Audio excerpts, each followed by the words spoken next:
പ്രിയപ്പെട്ടവരെ, ഞാൻ ഇന്ന് പറയാൻ പോകുന്ന കഥയുടെ പേരാണ് നാല് സുഹൃത്തുക്കളും വേട്ടക്കാരനും. പണ്ടൊരു കാട്ടിൽ ഒരാമ, ഒരു കാക്ക, ഒരെലി, ഒരു മാൻ എന്നിവർ വലിയ സുഹൃത്തുക്കളായി താമസിച്ചിരുന്നു. അവരെപ്പോഴും ഒരുമിച്ചാണ് ഭക്ഷണം കഴിച്ചിരുന്നത്. അങ്ങനെ ഇരിക്കെ ഒരു ദിവസം മാൻ ഭക്ഷണം തേടി കാട്ടിലോട്ട് പോയി. സാധാരണ തിരിച്ചെത്തേണ്ട സമയമായിട്ടും മാൻ തിരിച്ചെത്തിയില്ല.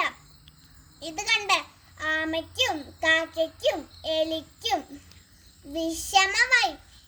കാക്ക മാനിനെ അന്വേഷിച്ചോണ്ട് ആകാശത്തിലൂടെ പറന്നു. കുറച്ചു ദൂരം ചെന്നപ്പോൾ മാൻ വേട്ടക്കാരന്റെ വലയിൽ കുടുങ്ങി കിടക്കുന്ന കണ്ടു. കാക്ക വേഗം തിരികെ വന്ന് ആമയോടും എലിയോടും വിവരം പറഞ്ഞു. അവർ മൂവരും വേഗം മാനിന്റെ അടുത്തെത്തി. മാൻ വിഷമിച്ചിരിക്കുകയായിരുന്നു. മാൻ അവരോട് പറഞ്ഞു, വേട്ടക്കാരൻ വരാൻ ഇനി അധികം സമയമില്ല. അതിനു മുമ്പ് രക്ഷപ്പെടാൻ എന്തെങ്കിലും വഴി കണ്ടെത്തണം.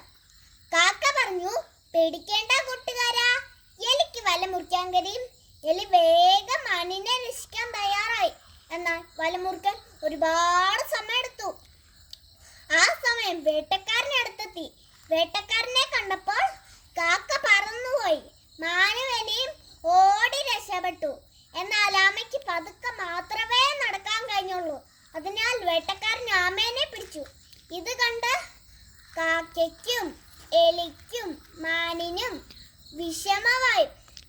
എലി പറഞ്ഞു, നമ്മുടെ സുഖത്തിനെ രക്ഷിക്കാൻ ഞാൻ ഒരു വഴി പറഞ്ഞുതരാം.